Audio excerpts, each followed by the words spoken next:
Commonwealth 8.7 Network. Welcome to the Commonwealth 8.7 Network webinar. We're really pleased that you've joined us, and we trust that our content today will be current, relevant, and helpful to you in whatever capacity you're in to work against the issue of human trafficking and modern slavery. My name is Dr. Stephen Morse. I'm the founder of Unchained Solutions, which is a consulting firm based in Sydney, Australia. At Unchained, we inspire Australian organisations to be leaders in making an impact on modern slavery and equip them to comply with the Commonwealth Modern Slavery Act based here in Australia. I'd like to begin with an acknowledgement of country, recognising that people are joining us from many parts throughout the world. Today, I'm speaking from the Wallumedegal country. So in the spirit of reconciliation, Unchained acknowledges the traditional custodians of country throughout Australia and their connections to land, sea, and community. And we pay our respect to their elders past, present, and extend that respect to all Aboriginal and Torres Strait Islander peoples today. So just some housekeeping before we get going, that our session today will be recorded. We invite you to use the chat if you have any issues or questions. Please stay at the end, though, for a quick Zoom poll. We'd love to get your feedback so that we can continue to improve our webinars and make sure that they are relevant to the situation today around modern slavery risk. After the presentations, there'll be time for questions, so you can ask your questions also in the chat or at the end of the presentations. We'll kick off with some questions that we already have, but we invite you in that process that might inspire you to ask questions as well. A little bit about the network. The 8.7 network is a coalition of more than 70 organisations working across the Commonwealth countries, whose primary aim is to eradicate modern slavery and human trafficking. A coalition of great organisations, not-for-profits, as well as social enterprises and consultants and experts who are working in partnership throughout the globe to make an impact on this issue in many parts. Today's webinar is on the topic of eradicating child labour, and we have invited expert speakers from within and outside the network to share with us the current challenges on the eradication of child labour in different sectors, as well as good practices implemented to adequately address these challenges. Today we have Bhihini Wathana. She is the Senior Technical Advisor, Child Protection and Child Rights in Business at Save the Children in Sri Lanka. She serves as Save the Children's Principal Technical Advisor to the government on Sri Lanka, and she is currently studying a PhD in Counselling, Psychotherapy and Applied Social Sciences at the University of Edinburgh in the UK. We also have Mike Arthur. He's the Country Director of the Ghana Office at the International Cocoa Initiative. Mike joined the ICI as Country Director back in March in 2017. And he is responsible for implementing the ICI strategy and program activities in Ghana and building strong relationships and partnerships with the government, the regulators, diplomatic institutions, multilateral organizations, the chocolate and cocoa companies, civil society, and the cocoa growing communities. Our third speaker is Quinton Lake. He is the co-founder of 58 in the UK. 58 brings together research and technology with solutions to improve working conditions and to address the challenges of modern slavery in global supply chains. 58's overarching aim is to ensure that good work for people free from exploitation. And finally, we have Sneha Arora, who is the director of the London office of the Commonwealth Human Rights Initiative, which leads the CHRI's program to eradicate contemporary forms of slavery and human trafficking through research, advocacy, capacity building. The CHRI also founded and is the secretariat to the Commonwealth 8.7 Network. Sneha is also a member of the 8.7 Network Management Committee. And so we welcome all our speakers today, and we thank you for your time with us. So let's get into it. We're going to hear, first of all, from Bhihini Wathana. She's going to be looking at the issue of child labour and Sri Lanka. Welcome, Bhihini. Thanks, Steve. I'll just share my screen.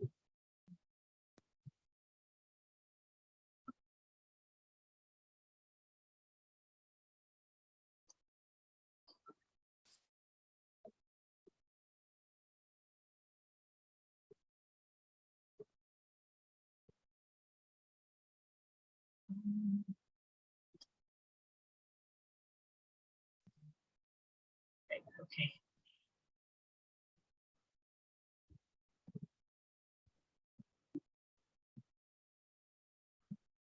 Can you see my screen, Stephen? Yes, we can. Yes, thank you very much. Yeah, Okay. look forward to it. Thank you. Great. Good morning and good afternoon, everyone.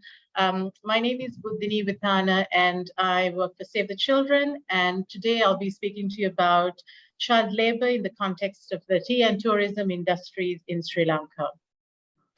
So just to give you a snapshot of the country, we're a population of 22 million people, of which 6.2 million are children. We have 4 main ethnic groups, that's Sinhalese, Tamil, Muslims, and Burghers. And there are 4 key faiths: Buddhism, Hinduism, many denominations of Christianity, and Islam. Sri Lanka is a low middle income country, and 1 in 6 people in the country are multidimensionally poor. These are 2019 statistics. So as you all know, there is current economic crisis, so the actual rates are higher. The main industries that bring in foreign exchange to the country are tea, tourism, and textile and apparel sectors. And I'll be focusing on tea and tourism in the context of child labor today. Okay, just to give, before we go into the specific industry level issues, I just want to give you an overview of what the statistics say about child labor in Sri Lanka. Every 8 years, the government collects its official statistics through something called the Child Activity Survey. And the last one conducted in 2016 showed that 3.37% of the total child population are either working or in labor. And out of this 3.37, a lot of children are not in labor as defined in this report, but are working. But there's also hazardous forms of child labor that they've identified. Now, although this doesn't look so bad in comparison with the other South Asian countries, we do have some reservations about these figures, especially because of the way child labor is defined, and also how hazardous forms of child labor are defined. And also, I must say, this data has come from household surveys. Now, we know that especially hazardous forms of child labor, it's not the kind of thing you would expect to find in households. So there's that issue as well as the definitions of child labor that's used. So just want to give you an idea about what that means. According to the law, a child is a person under the age of 16. But a child could be employed by his or her parents or guardian in light agricultural or horticultural work before the commencement of regular school hours or after the close of school hours. So which means that it really does not align with ILO 138 convention. However, this is the context of Sri Lanka, where a lot of people in the agricultural sector, they have their own fields, small fields, and the entire family goes and works. So this is the reality that we have here. And also a young person could engage in some form of economic activity, which is less than 44 hours per week in non-hazardous activities. Another thing that regulates and really defines child labor is our hazardous occupations regulations. Now, the thing is, as you saw, a very small percentage of child labor has been classified as hazardous in our statistics. But if you look at what is really considered as hazardous labor in Sri Lanka, it doesn't include all forms of slavery or practices similar to slavery, such as sale and trafficking of children, debt bondage, serfdom, forced slavery, etc. The use and procuring or offering a child for prostitution or pornography, or the use of a child for illicit activities such as drug trafficking. And the reason being that all these are considered illegal in Sri Lanka. So it's not considered as a hazardous form of occupation. It's not considered an occupation at all. So because of that, it does not reflect, these don't reflect in the official statistics of child labor in the country, although they are in the penal code as illegal activities with serious penalties. So basically what I'm trying to say is that the data that you see about Sri Lanka only scratches the surface of the real problem. Okay, so now we'll move on to specifically the tea industry. So the estate sector in Sri Lanka, which the tea industry is based, has a poverty rate of 38%, which is the highest percentage of poverty when you consider the other geographical areas and in the population in them. And the communities in the estate sector are discriminated. They don't have full citizenship rights. For example, they can't own land. And there's disproportionate levels of structural discrimination against these families, communities, especially we see that in children. If you look at the tea production, so the sector is comprised of large tea companies and then mid-sized and small holdings. But only 30% of the tea is really produced by these large companies, and the majority is produced by the smaller tea estates. So what does child labor look like in the tea sector? The RPCs, or these are the large companies, they're also called regional plantation companies. Most of them have really good policies in place. Some even have child protection policies in place, and they take child labor seriously, but they cannot account for their supply chain. And this is, the reason why they are very careful about child labor is because they have signed up for various international certification schemes, such as Rainforest Alliance, and more recently, the Mother and Child Friendly Seal for Responsible Businesses in Sri Lanka. But unlike them, the mid-sized and small holdings of tea don't have a proper regulatory mechanism. So in a recent research conducted by Save the Children, we found that according to international definitions of child labor, 73% of children who participated had started working before the age of 12. So this has obvious implications. We see that the involvement is too early for most children. And also the risk of hazardous labor is there, and long hours, because sometimes these children work as seasonal workers. It's not all the time. So although they will be going to school at some point of the year, they might miss out on school and they might be expected to do other more hazardous work. And then the other issue tied to child labor is bonded labor. Especially we see this in the mid-sized tea estates. In the mid-sized tea estates, we found that 15% of the workers are indebted to their employers because the salary, the pay they get is really, really meager, and it cannot support large families. And 35% of these people were struggling to pay back. So what happens is either the whole family is sold by the employer to another estate owner for the payment of the amount of debt that is owed to them, or the family will leave a child behind, like as a domestic worker, so that they are able to repay the debt that is owed. So obviously you can see that there are interruptions in the children's education, because even if the whole family moves, then they're changing schools, or sometimes they drop out of school completely. And also their citizenship rights are taken away, because most of the time when loans are given, the employers tend to hold that citizenship documents, such as the birth certificates and the national ID cards, as collateral. So they're unable to actually access basic services. So this is the kind of situation in the tea industry. I can't go into detail because of the time, but you can ask questions later if you have any. So moving on to the tourism industry, Sri Lanka is known for its tourism. So the both international and domestic tourism industries are key. And the international industry is a key source of foreign exchange revenue for our country, which really suffered, as you can imagine, during the COVID-19 period. So what do we mean by child labor in the context of the tourism industry? It's really is about the incidence of child sex tourism. So historically, Sri Lanka has been known as the pedophiles' paradise in the West. From the 80s, 90s, there was an influx of tourists who came to Sri Lanka looking for child sex. And there are hotspots in the country, such as, for example, mainly the coastal belt, all the way from the west to the south to the east. And also, especially for the local the local tourism industry, places of religious worship and festivals are key. So these are, I mean, there are times, these are also seasonal. So basically, I mean, there was a dip during COVID-19 of international sex tourism, but of course we saw that it was substituted by the local tourism industry. And the modality, if I speak about it, it was anyway both offline and online. But now we see more of an engagement of the digital modalities, and it's a very organized crime.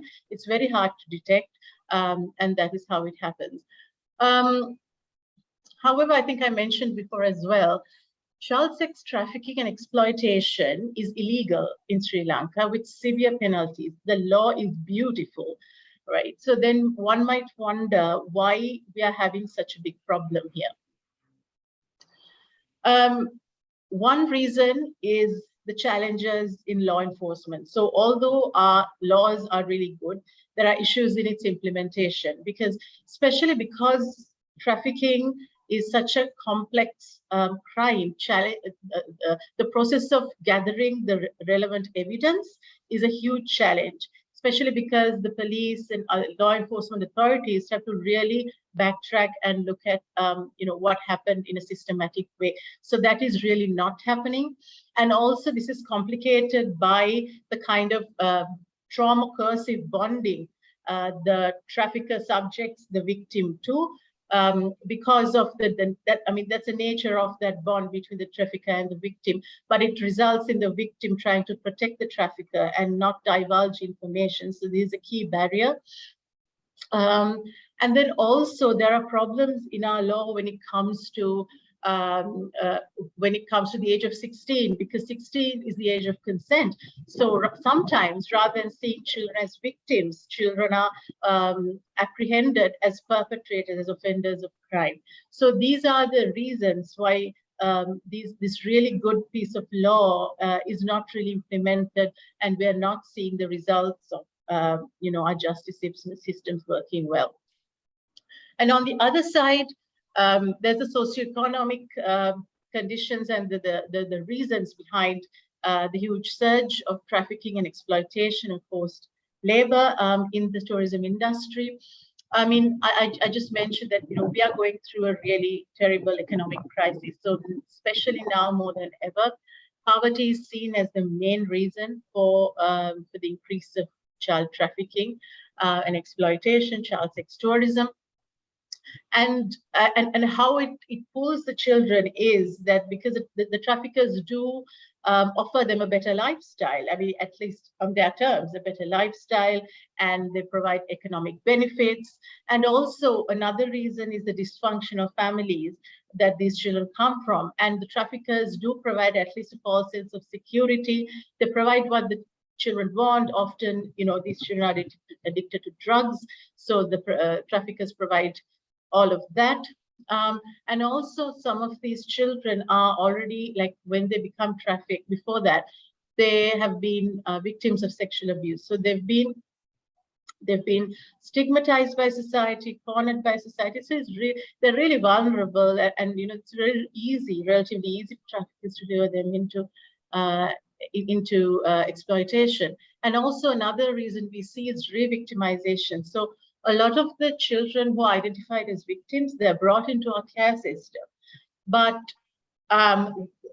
mostly what happens is, without proper thinking of reunification and proper processes of reintegration, these children are placed back into their communities and families of origin. So what happens is, because there's no plan, they go back to their perpetrators and they're victimized again. So this is how, in a snapshot, this is how the problem in the tourism industry manifests in relation to child labor. I've provided some references that maybe you can have a look. This is the information that I've based my PowerPoint, my presentation on. And yes, so I think that's from me. And if you have any questions, I'll be happy to take them. Thank you.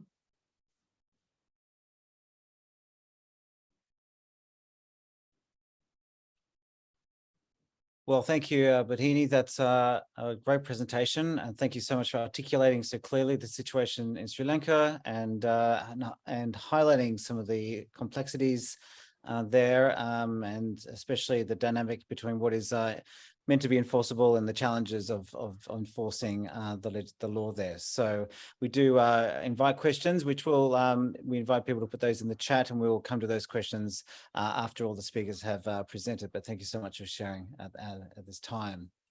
Our next speaker is Mike Arthur, and he is going to talk about the situation in Ghana, the work that's happening around the cocoa industry in particular. So we welcome you, Mike. Thank you so much for joining us today, and we hand over the session to you.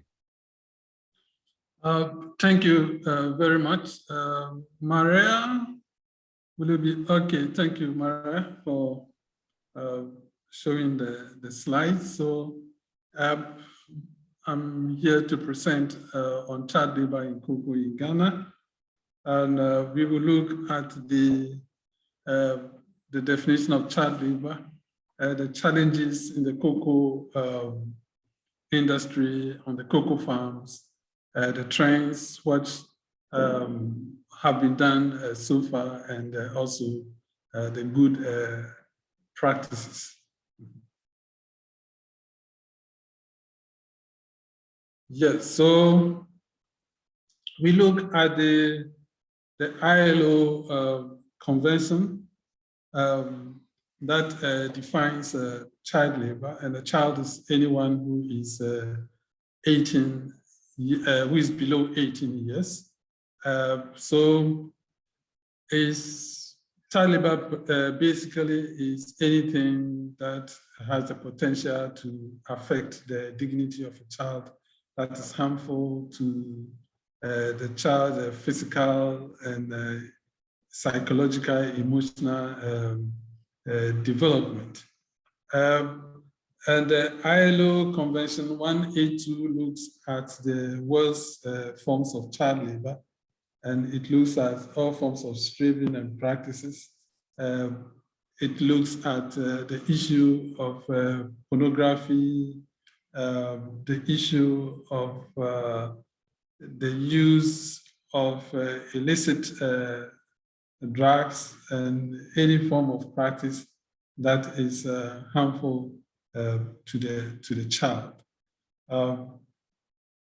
What has been done in Ghana is that there has been the ILO intervention and support in Ghana over the years, and this culminated into the country program on child labor, which was from 2000 to 2002, and the Ghana component of the West Africa Cocoa and Agriculture project, which was from 2003 to 2006, and the Ghana Time-Bound project. After all these activities, what I've mentioned, which were supported by the ILO, it was felt that it was important for the country to define activities that are seen as hazardous. And so the hazardous child labor activity framework was put in place in 2008. And what this framework does is that it looks at activities that can be acceptable for children to perform on the cocoa farm, and activities that are not permissible, activities that could be classified as light work. So it is important for us to understand that child labor does not necessarily mean that a child is not permitted to work, but it is about what the child is doing. And so after the hazardous activities framework was designed by the government of Ghana, the Ghana government also led the the preparation of the National Plan of Action 1, which was from 2009 to 2015. And then there was also the Hacking Angel Protocol. This protocol was a protocol by the US Department of Labor, which was led by a US statesman, Hacking an Angel. And this protocol was designed to be implemented from 2010 to 2020. And it was expected that at the end of 2020, child labor will be reduced by 70% on cocoa farm. So the Hacking Angel Protocol was specifically about child labor in cocoa. And then there has been the National Plan of Action 2, which is from 2017 to 2021, which has just ended and has been assessed. And now there is a discussion on whether Ghana should have National Plan of Action 3. So that discussion is ongoing. Yeah. And then the challenges. It's impressive to see what kind of data that Sri Lanka is able to show on the issue of trafficking. The unfortunate situation is that it is very difficult in Ghana to have national data on child labor. The last data that we have on child labor is several years back. I think that is from 2014. And that showed that there are 21.8% of children who are engaged in child labor. Now, obviously, agriculture forms about 70% of the children who are in child labor.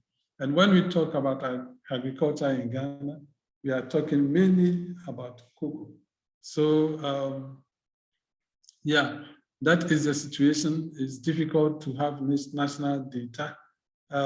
At the end of the Hacking Angel Protocol, in 2020, the US Department of Labor commissioned an external institution, that is the National Opinion Research Center of University of Chicago, to do a survey to be able to come out with what has been achieved over the 10-year period.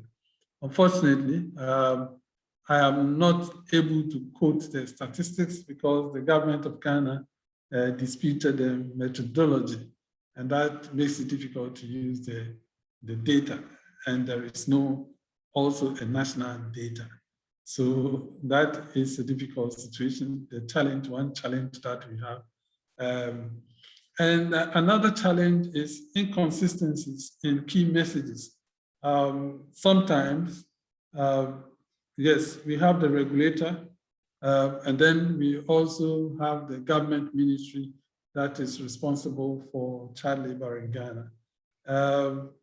It's difficult to have one message as to whether child labor is prevailing in the cocoa sector or not. Sometimes there's a message that comes out that undermines a lot of things that is being done. And then we have the, please can we go back to the previous, yes. And then other problem is also lack of adequate social protection systems. Yes, there must be schools, there must be good roads, there must be water in the communities, in the cocoa communities for us to have a situation where there is low prevalence of child labor. Because when these social protection systems are not available, for example, if children have to travel long distance to go to school, then they are discouraged to do that. And some of the schools are, some of the remote villages lack these systems. So the children stay home and follow the parents to the farm. Of course, poverty is the underlying factor for child labor. And there has been a lot of discussion about what the companies, the cocoa and chocolate companies must do to support the farmers to be able to sort of reduce the level of poverty in the cocoa growing community. And these discussions are ongoing. There's discussion about the need for farmers to have living income. And this discussion is going on. And then social norms. People just believe that it is all right for children to work, regardless of the nature of the work that they do on the cocoa farms.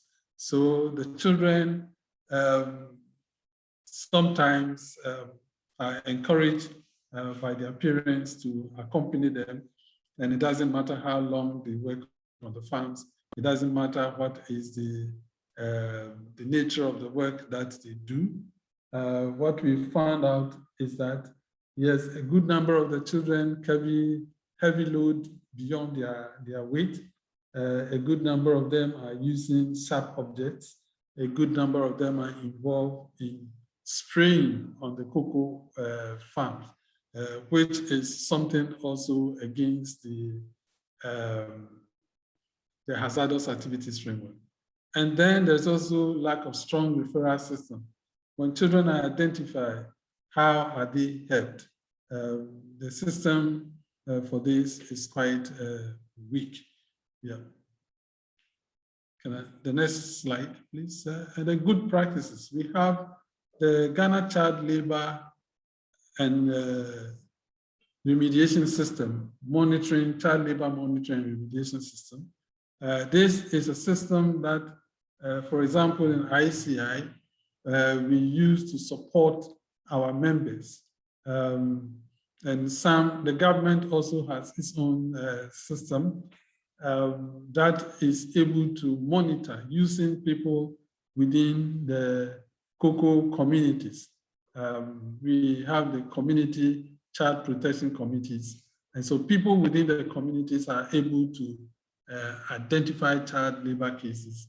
And then we work together with them to see what is needed to support the families which are at risk, so that child labor will be reduced. And yes, we've also realized that yes, people, different companies and organizations have their own systems, and sometimes they are not aligned, and so they are not able to have effectiveness on the ground as to identification and remediation. And so there's discussion on the need to have a landscape approach. The landscape approach will look at all the players in a particular landscape and trying to harness the various resources of the players so that it's a common approach and a governance system to monitor child labor cases so that there's strong remediation to support those communities, so that the approaches are not silo approaches that sometimes do not bring the desired results.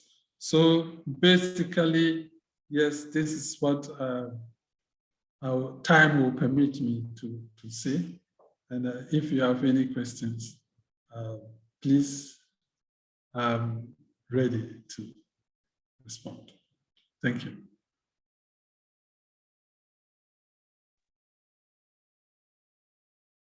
Well, thank you, Mike. Some questions have come through. They're not specific for you, but for the group. But we'll attend to those questions in due course. We do thank you for highlighting the situation at this level in a very brief short of time on the situation situation in Ghana and some of the levels of complexity around what data is available. I think that was a key takeaway for me, just in terms of the gathering of that data and the reliability of that data, and then how that data is applied, and both to government and industry, and how it affects different groups of people in the country. So we thank you so much for what you've been able to share with us in this short space of time.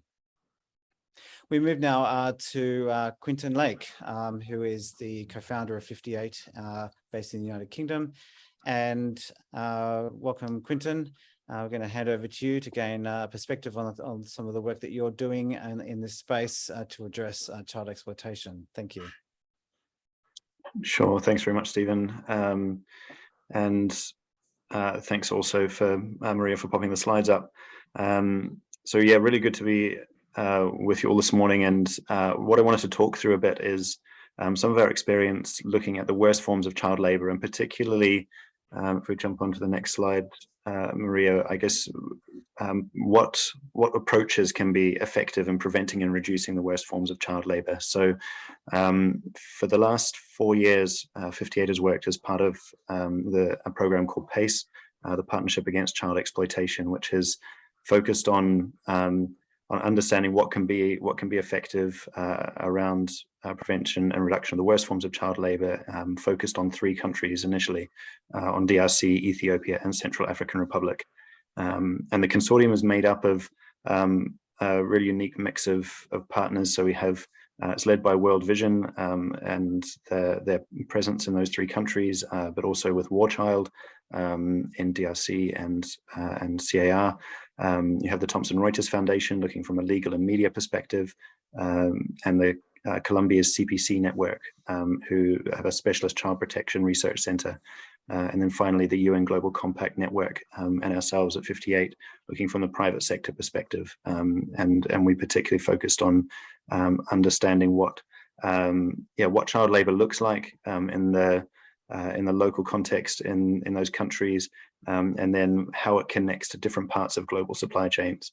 And particularly wanted to try and map the supply chain from the bottom up. So looking at where and how children were in work, and then how that stepped into different parts of the supply chain. So if you jump onto the next one, please, Maria. So just to give one example, I'm going to focus quite a bit on artisanal mining around tantalum, one of the 3 TGs in DRC, and this is kind of a picture of what the local supply chain looks like in DRC, as well as the context around it. So you can see where you see the little C marks. That's where children are involved in different roles, both directly within the mines, but also in supporting services in and around the mine, and then how that progresses through the supply chain at a local level before it's then exported for processing and into manufacturing and so on beyond that. But I guess one of the things that, particularly as we work through PACE, as both Mike and Budina have highlighted, the worst forms of child labor is such a systemic issue with such kind of deeply interlinked causes, and particularly when you see the combination of all of those factors together, and especially in really fragile contexts like in Eastern DRC, where you have quite entrenched forms of corruption or lack of infrastructure. There is conflict, and all of the fragility that brings, and even practical challenges around lack of access to birth certificates and other things to understand young people's ages. All of these mean that it creates the perfect situation for child labor to exist. But as we looked at the context around the different roles that you see around the mine site, around the local community, and the interlinked nature of the roles they each have to play on the impact on child labor as well, I guess we found that child labor can also be quite a helpful lens for understanding the causes of other challenges in the supply chain. So like conflict in the presence of armed groups around land tenure and things like health and safety, looking at at the supply chain from the bottom up helped shine a light on some of those other challenges, as well as child labour, but also helped shine a light on potentially lots of interconnected ways of seeing interventions to address it as well. So one of the examples with PACE was the identification of digital pathways as a means of children accessing education and accessing work that they couldn't otherwise be developed locally, especially as the armed groups also had control over agricultural land and other factors like that. By helping, we just started a small pilot actually in Eastern DRC, helping connect young people both with digital skills education and then access to some paid work that can compete with the work that they're doing in the mining. So we found this this way of mapping the supply chain really helpful for understanding what that looks like. If we jump on to the next one, please. So you don't need to worry about the detail on the slide, but what we wanted to try and demonstrate is when you look at the supply chain from the bottom up as well, it's easy to see that tantalum as one component in so many products, the way it feeds into all sorts of industries. So on the left, you have a very high level of artisanal mining for tantalum. 64% of all tantalum is mined artisanally, and the bulk of it in DRC. But as it feeds through the processing and into different parts of the supply chain, you see the way it then reaches into different industries. So into electronics, which is the main area that tantalum is known to be used in, but also into automotive and aerospace, especially with the increase in electric vehicles. And probably the less known one is in the medical sector around use in artificial joints, in eyeglasses and other lenses. And I guess it highlights that sometimes there are sectors that are affected or have child labor deep within their supply chain that are not necessarily engaged with a lot of the conversations and activities around trying to address it. So the bulk of activity we see around mined minerals is from the automotive and electronic sectors, for example. So if we jump on the next slide, please. But equally, it's really difficult for companies trying to understand visibility within their supply chain. So traceability and due diligence often is hampered by, if you look at the middle of this supply chain map, the smelters and refiners. It's very similar for agriculture, where you have processing of raw commodities, that you get these choke points in the supply chain where it's very difficult to trace the supply chain end to end, although that's where that's typically how a lot of supply chain activity takes place, is trying to understand the impacts on your supply chain as a single company. But as we saw from the previous slide, it's actually a whole web of different sectors and different sources that kind of need to come together to understand what's really happening around child labor and finding faster ways of building activity around improving the context that allows child labor to exist. So the next slide, please. So the OECD actually did a study last year where they looked at the amount of energy and cost and other resources that go into understanding supply chain risks, and the bulk of the cost around those is actually spent far away from where child labor happens, on the higher stages of the supply chain, particularly around implementing systems to audit and report on supply chain practice and increase transparency. But that means very little resource is actually able to affect the local context where child labor exists. Next slide, please. It also, the combination of all of those different factors I've just said means that when traceability programs or due diligence programs are put in place around child labor or conflict minerals, they help ensure a route to market for that. So Eastern DRC can now export minerals from conflict affected areas because of all the work that's gone on around conflict minerals regulation there. But there's actually been a lot of unintended consequences that impact people's livelihoods and again impact child labor at the local level. So, for example, mineral prices have collapsed at the local level since traceability schemes came in, because all of that cost gets pushed down onto the individual mine site and the individual miner.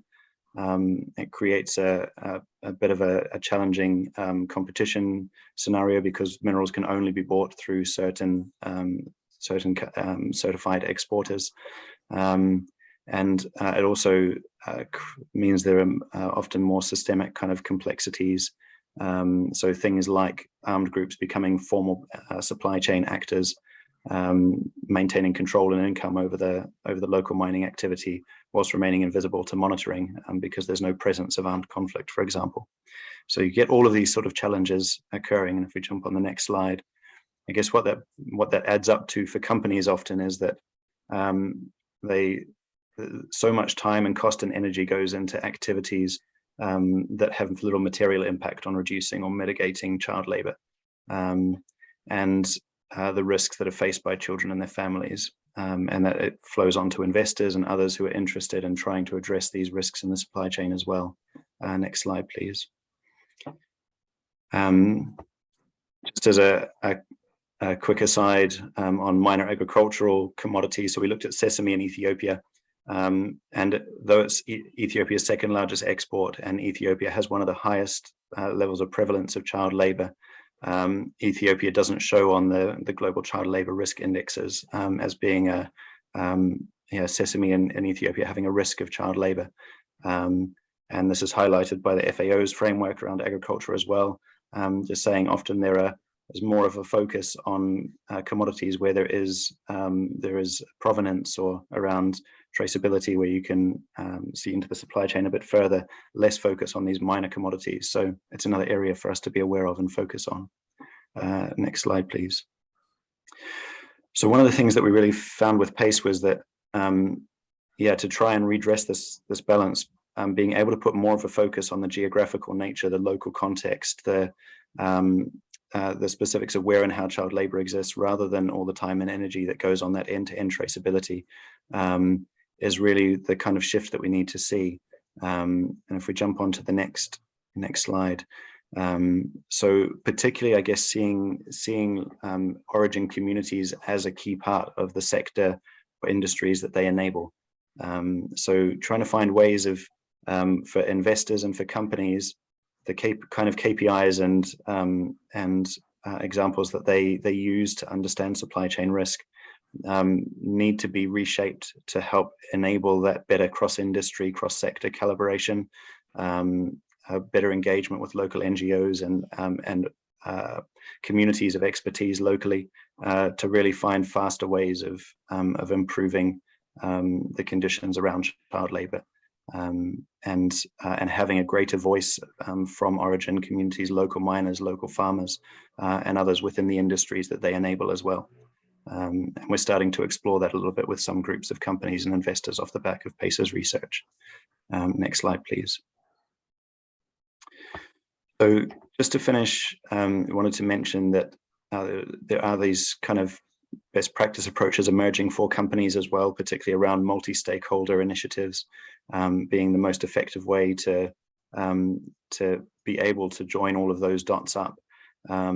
But particularly for NGOs and others, finding ways to involve the private sector from the beginning, both at a local and a global level, finding is really key to finding some answers of how the supply chain or how the dynamics of the supply chain can also be used to have a more meaningful impact on child labor.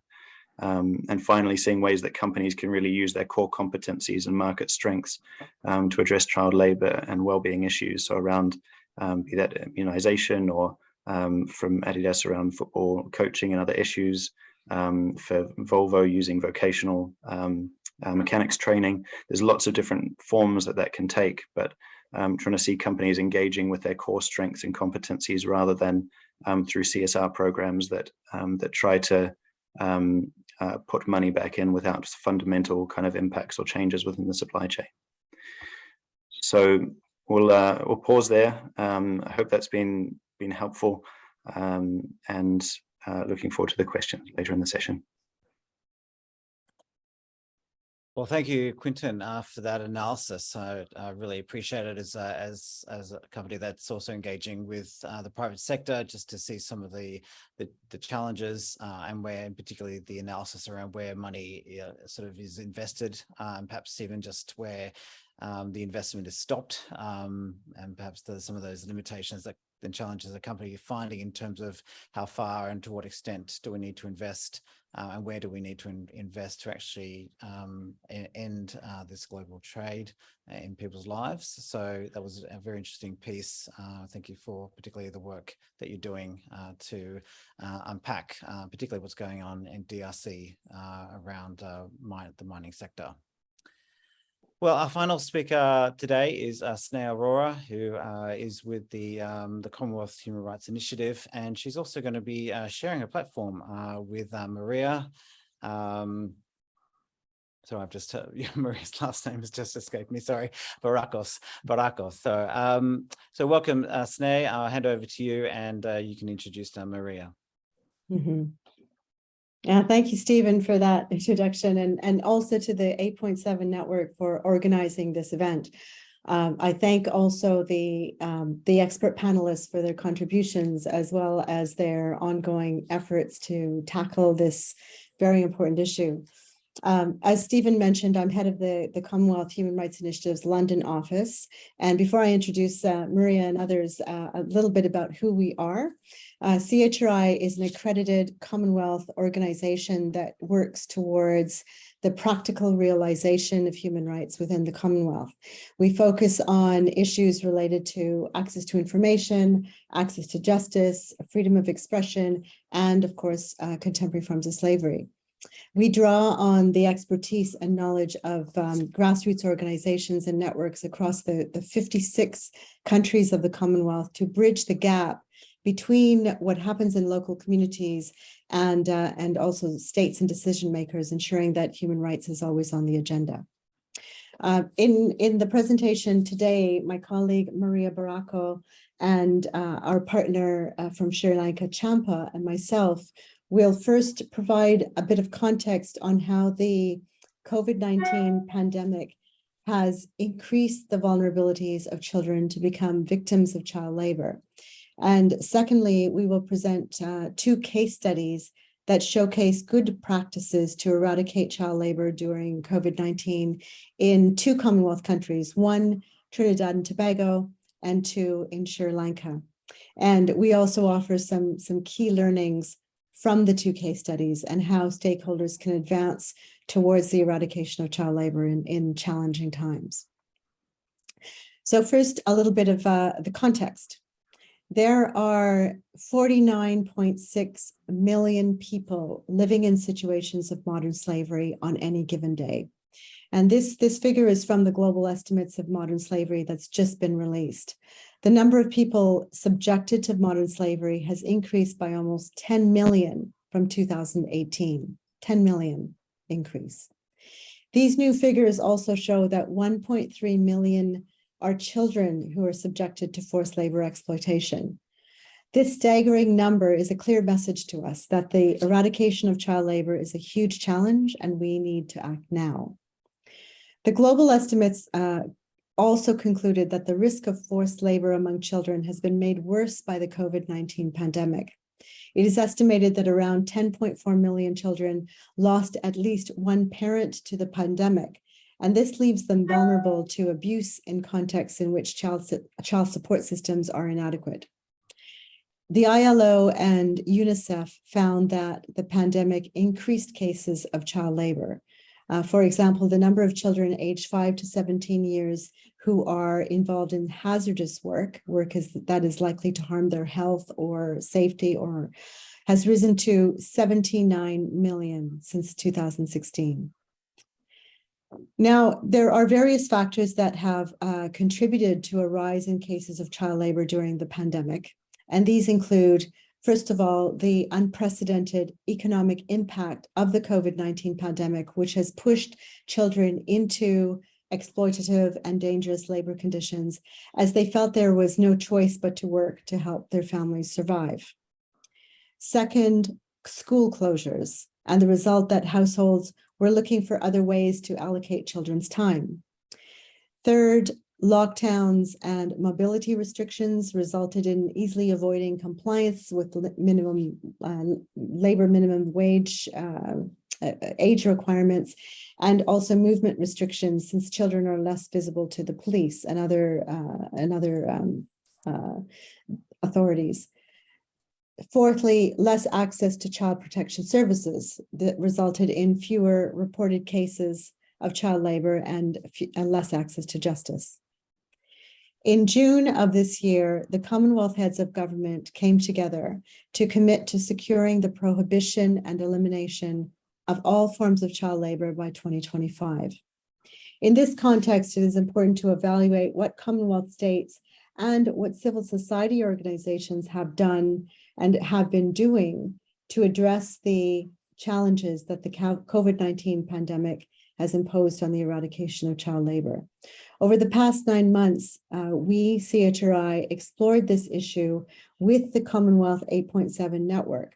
And this is an international member-driven network of 70 plus local civil society organizations that share a common vision to eradicate modern slavery and human trafficking.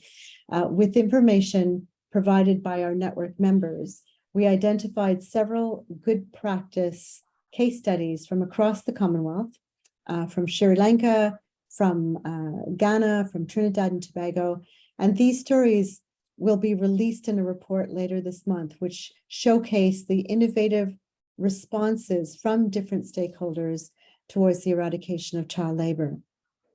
The aim of our report is to share experiences, provide learnings across sectors of the Commonwealth that respond to the COVID-19 pandemic, and therefore help us prepare for future crises.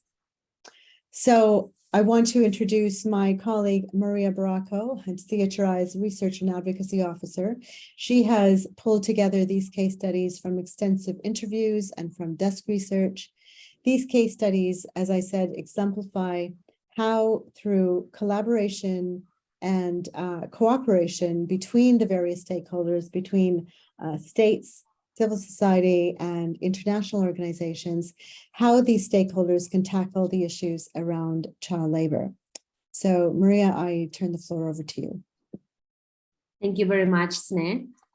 So as Sneh mentioned, our first case study refers to Trinidad and Tobago. So just to give you all a brief context of child labor in Trinidad and Tobago, child labor is prevalent mainly in rural areas, and the number of cases that are reported is relatively slow. And one of the reasons why cases of child labor in Trinidad and Tobago are low is because there is underreporting due to cultural and social norms preventing people from identifying and reporting cases. The other thing that we noted is that COVID-19 has increased vulnerabilities of children in Trinidad and Tobago to become victims of child labor, for example, due to school closure. So in this context, it is clear that a good way to ensure the eradication of child labor during COVID-19 in Trinidad and Tobago implies implementing sensitization initiatives to make sure that children and population can detect and report cases. So having this in mind, we identified two main good practices. One of these initiatives was put forward by the counter-trafficking unit of the Ministry of Security in Trinidad and Tobago. So the initiative was put forward between January 2021 and May 2022. And basically the counter-trafficking unit did virtual sensitization sessions on human trafficking and child labor in schools.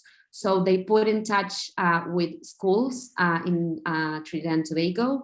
They coordinated with teachers a specific time so that they could deliver virtual sessions on child labor. And basically they gave children the tools to identify cases of child labor, to protect themselves, and they also sensitized them on how and where to report cases. So the outcome of this initiative is that sensitizations were put forward in 10 schools, and they reached more than 500 children between the ages of 12 and 17 years old. The second initiative that we have identified refers to a monologue competition that was put forward by the Ministry of Labor, supported by the International Labour Organization. This was done in October last year. So the ministry invited children to film themselves in a video of 1 minute explaining what child labor was for them, and also explaining the negative effects of child labor. The competition was divided into two categories. One category was for children between 9 and 12 years, and the other one was for children between 13 and 16 years. And the other important thing is that the winning videos were played afterwards for sensitization to the whole community. So the outcome is that more than 30 children participated in this competition from different geographical places in Trinidad and Tobago. There were 3 winners for each category, so 6 winners in total. And these videos were played in social media more than 10,000 times. The other general outcome that we wanted to mention is that thanks to these sensitization initiatives, the reporting of cases of child labor in Trinidad and Tobago is slightly increasing. We had the idea of playing one of the winning videos today, but due to time constraint, we won't be able to do that. But I will post then in the chat the link to this video, which is very powerful and show the importance of including children in these initiatives. So now moving on to the second good case study that we identified, that is referred to an initiative that was put forward by an NGO, FISD. Champa Gunasekara, the director, is going to present this initiative. But before we enter that, I just wanted to give you a brief context of child labor in Sri Lanka. So by 2016, 1% of children in Sri Lanka were subjected to child labor. So this demonstrates this is a big issue. And during COVID-19, child labor cases in Sri Lanka increased, mainly due to an increase of vulnerabilities of children to become victims, for instance, due to school closure, and also to the economic shock that impacted mainly the families living in rural areas. So in this context, it was important to implement an initiative that tackled the root causes of child labor in Sri Lanka.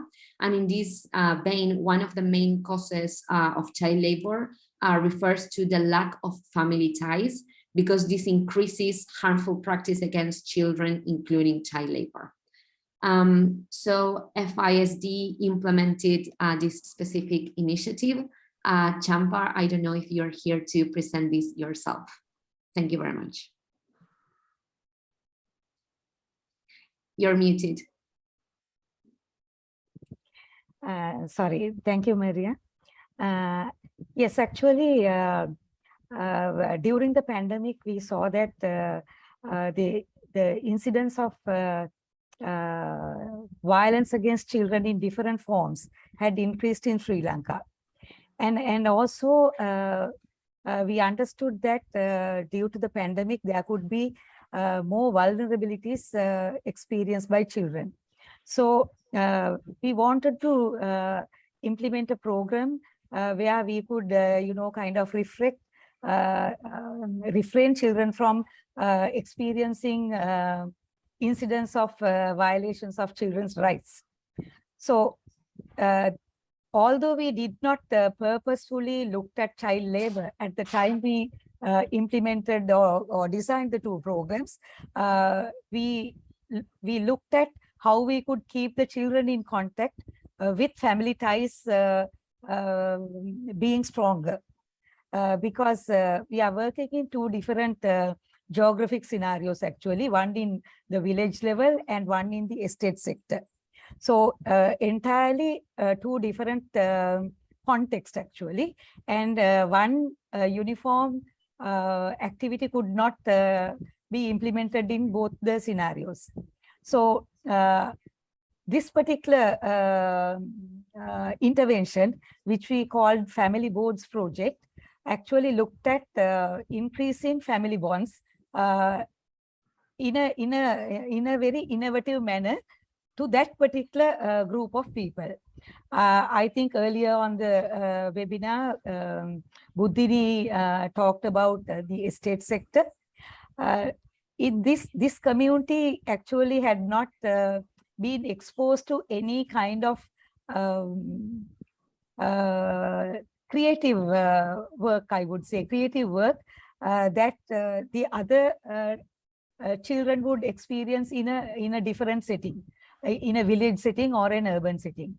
So what we thought for this particular community was to give them board games which they could play as a family together, because they had not experienced this at all.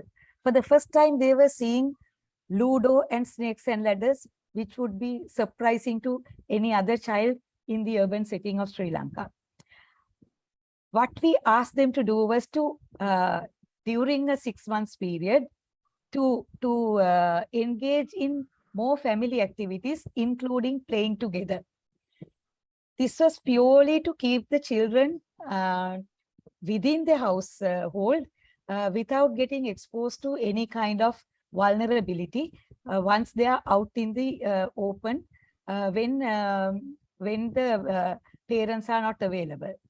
So we asked them to, after a while, we told them that they need to think of happy moments where the family spent together, and to put it into a kind of art. All the materials were provided for them to kind of translate all those good moments into artwork. So they did 12 artworks for the entire 6 months, reflecting on what they had done, how they had played, when they were happy, and things like that, which was finally taken into an exhibition. And children were, kind of reflecting on the happy moments and the value of being together, and cherishing on those, happy moments.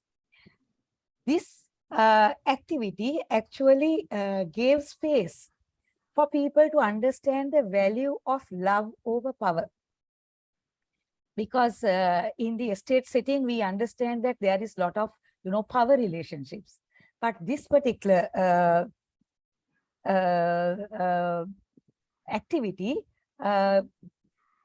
gave them space to understand the value of the relationships, whereby they could keep the children without falling into other vulnerabilities, including child labor. I'm sure there is more to discuss about it in detail, but Maria will be publishing this, CHRI will be publishing this, and we all can have access to it. Thank you. That is the gist I could say at this moment. Thank you very much, Champa, and congratulations again for putting forward this very important initiative to tackle child labor during COVID-19 times.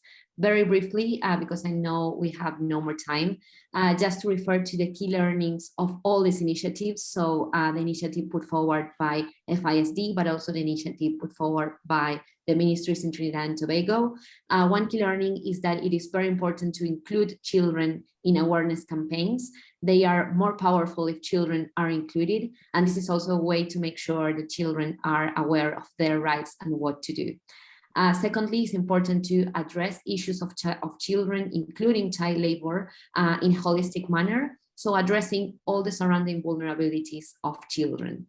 The third key learning is that since child protection issues are referring to harmful practices, it is important to change these practices through self-reflection, which is exactly what Champa was just meaning when she explained the board games projects. And the last key learning that we included is that it is important to include members of the community when putting forward these initiatives, because, for instance, this ensures sustainability. If you're interested on these case studies and also the key learnings, we invite you to be aware of the child labor report that CHRI will be launching this month. Stephen, now back to you for final questions from the panels and the speakers. Thank you. Great, thank you, Maria.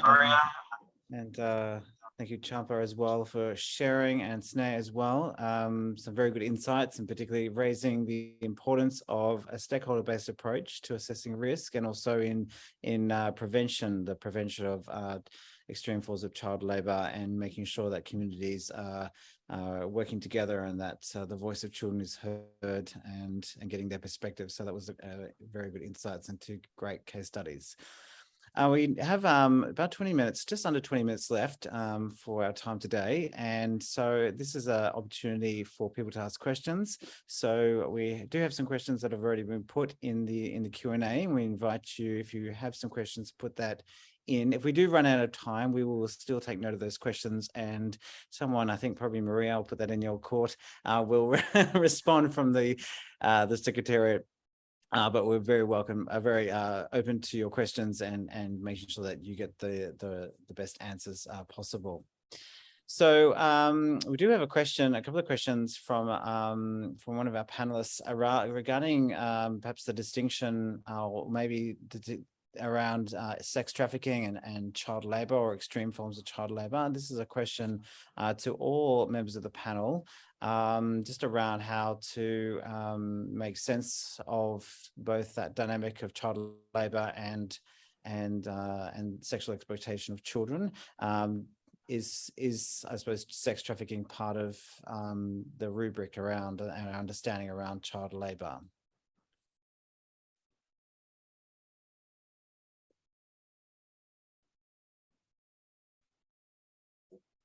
So very happy for anyone to jump in at this point and to answer this question. I can try.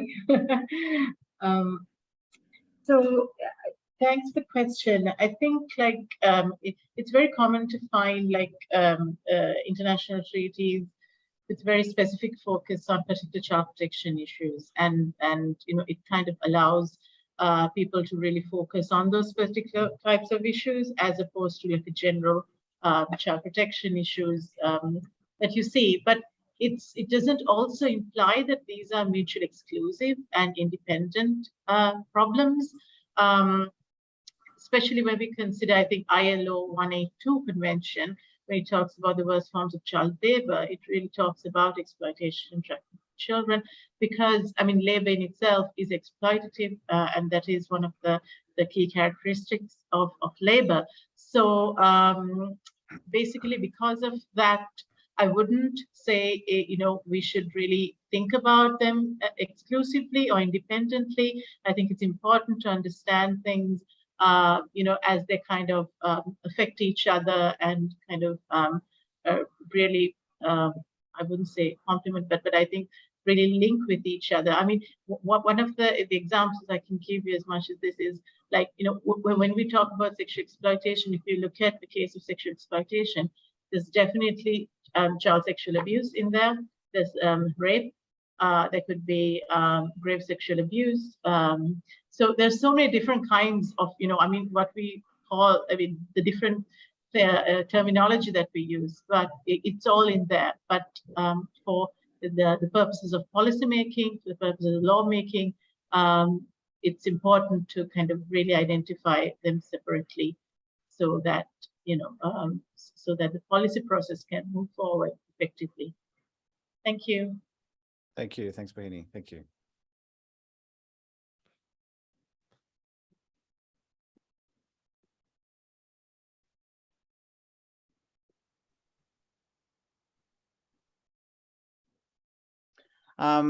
So a question for Mike, for you, Mike. Question is just around what the authorities, or what has been done by the authorities to meet the requirements of the European human rights due diligence requirements. Yeah, thank you, Stephen. Yes, this is a very important question, and the government of Ghana is studying all the issues surrounding human rights due diligence. There is the African standards on traceability and sustainability. And this standard, yes, is looking at how to be able to meet the requirement of the human rights due diligence. But it is left to be seen whether that actually is able to meet this requirement. There are a lot of tools which are in use to meet the requirement. I mentioned the child labor monitoring and remediation systems. And these are all systems that are expected to meet the requirements of the human rights due diligence. Lately, we have COCOBOD, which is the regulating body in the cocoa sector, also coming up with what they call cocoa management system. And this system is also expected to be able to meet the requirements of the human rights due diligence. And it is a topic, almost an agenda topic in a lot of meetings on cocoa in Ghana. So there's a lot of effort that is being put in this, but it is left to be seen whether they are able to actually meet the stringent requirement in the corporate due diligence requirement of the European Union. Sure, understood. Thank you. Thank you for sharing that. Thank you. There's a question here for you, Quinton. How did COVID impact due diligence requirements and impacts at the community level, especially in relation to the supply chain challenges you were talking about? Yeah, that's a really good question. I guess there were so many different impacts of COVID, but particularly I think at the community level of the grassroots level of the supply chain, one of the biggest impacts was the closure of borders and the slowdown in export, which particularly for around artisanal mining, for example, if a shipment is not being exported, then or is turned around because of failure to comply with due diligence requirements, then usually that means that payment for that shipment won't reach the initial exporter, and that continues on back down the supply chain. So during COVID, when borders were closed, there simply was though mining activity was continuing, there was simply no pay for miners, and that had an impact both on adults working, but also meant that more children were going into the mines to try and at least be able to earn a small amount. There were small bits of payment going on. So schools were closed anyway. So a lot of children and young people ended up back in the mines. It was yeah, I think you see kind of the fragility, I guess, of the supply chain when with something as widespread as COVID, when those border closures and so on that are directly linked to payments to communities. When you see that when they stop, that everything stops for that community. So I mean, of course, COVID was on a crazy scale, but I think there's definitely a need to better map the potential impacts of supply chain disruption on origin communities, to understand, even when it's not something as wide scale as COVID, if there are other delays, for example, from caused by due diligence or other requirements, what can be done to minimize that impact on the local community. Sure, and of course we're not over. I mean, COVID is not over in many parts of the world, so no doubt this is continues to be a problem in various parts. Do you think? Yeah. What do you see as the long-term impact of this? Of these limitations? I think probably one of the longer term impacts is that a lot of due diligence has moved to, like, necessarily it had to become more digital and remote during COVID. So there's a lot of companies were having to think about how they could get the kind of insight they used to get by going and visiting their source locations. So trying to find, it meant that we did see some partnerships emerging with local NGOs to be able to share that kind of insight, or finding other better ways of connecting with the community. And I think that's a really positive impact of what's happened during COVID around due diligence. It would be great if that can expand more, and we don't just fall back to kind of the traditional ways of looking at auditing the supply chain. So trying to see how can these local partnership relationships and more remote sourcing that also has other impacts in terms of reducing need for air travel and the environmental impacts and those kind of things as well. So yeah, that's I think one positive factor that can emerge from the impact of COVID. Okay, thank you. And a question for Sneh and maybe Maria as well, and Champa. What do you think the CSOs can do to collaborate with the eradication of child labour during this time of crisis?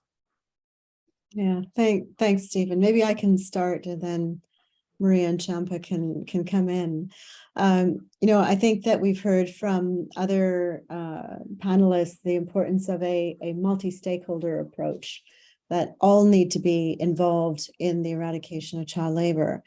And just wanted to mention the importance of coalitions and networks, particularly of civil society organizations. We mentioned the Commonwealth 8.7 network, which is a group of 74 frontline organizations working on issues related to modern slavery, and the importance of how a collective voice is stronger than an individual voice, and how, for example, the Commonwealth 8.7 network members have been very active in advocacy.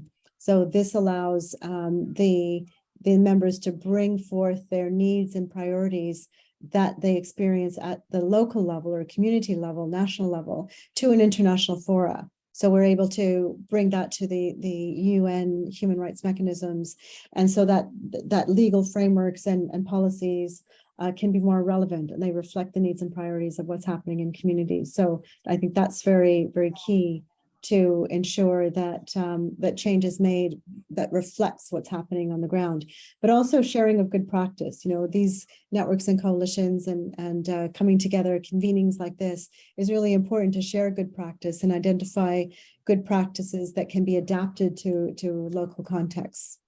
Don't know if Maria and Champa, you want to say something as well on this issue. I think at a national level also, the multi-stakeholder approach is very vital, because as an organization, we have felt that we alone can't do many things, because vulnerability is such that, to prevent children from getting into child labor, that needs to be addressed from different angles.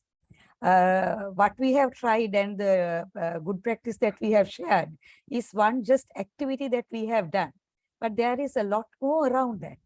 We have managed to keep the children, without falling out of school, but and going into child labor, but that doesn't kind of give a total solution to the problem.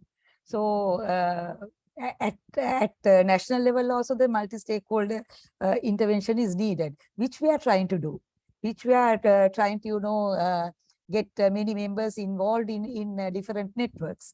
And when looking at Buddhini, I know that she was trying hard to bring us in to a working group where we were working for child protection, which obviously involves child labor. So at a international level, also, as Sneh is saying, we need to, prompt the international level from our experience from the grassroots, because that is a lived experience that we are talking about, and we can bring it definitely to the national and international levels. Thanks, Champa. I only wanted to add that it's also important to, in situations of crisis, that CSOs and state offices partner. I didn't mention this, but in the initiative from Trinidad and Tobago, it was difficult for the ministry to approach rural communities. So they used CSOs to implement the sensitization initiatives in rural areas. So this really shows the importance of partnership and making sure, mainly in situations of crisis, that CSOs and state officials work together. Thank you.